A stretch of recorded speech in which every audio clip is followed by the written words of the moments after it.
Hello guys, so gamit natin ngayon ang 45 natin na 1911 na Amesari na Rock Island. Yan, so 45 caliber yan guys. Yan. Yan. So wala lang tayong holster kasi ng magazine, pero yan, meron tayong ano. Then yung mags natin nakabulsa lang muna. So yan, papa-video na lang tayo kay sir muna. So tingin ko mauna tayo rito pag ganun tayo.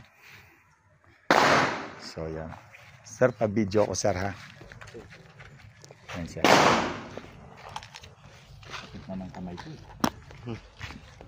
Sige sir, I'm ready. Load and make ready.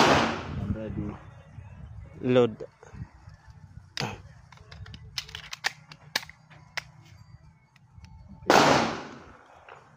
Are you ready? I'm ready. Stand by.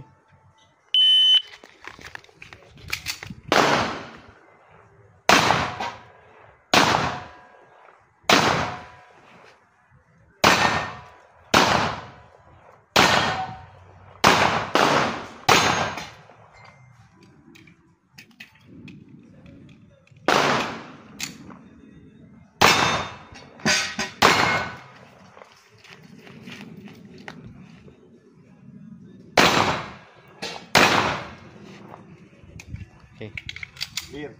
Guys, yan yung ginamit natin.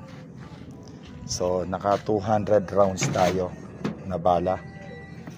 Yan, 200 rounds. So yan, enjoy naman. Medyo nawala na tayo sa tira kasi sugat na tayo sa kamay.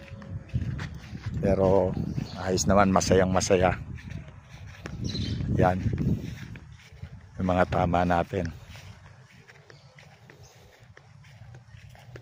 And guys, so always okay na. To God be the glory. Yan. Punta po kayo dito sa Arayat Shooting Range sa may tabi po ng pagawaan ng NWOW. Napakaganda po ng firing range nila dito sa mga gustong maglaro, at napakamura pa ng kanilang firing range. Meron silang hanggang sa pinakamaliliit guys, metal plate, yan, cardboard, yan. Si sir ang nag-assist sa atin ngayon. Ito personal natin to guys.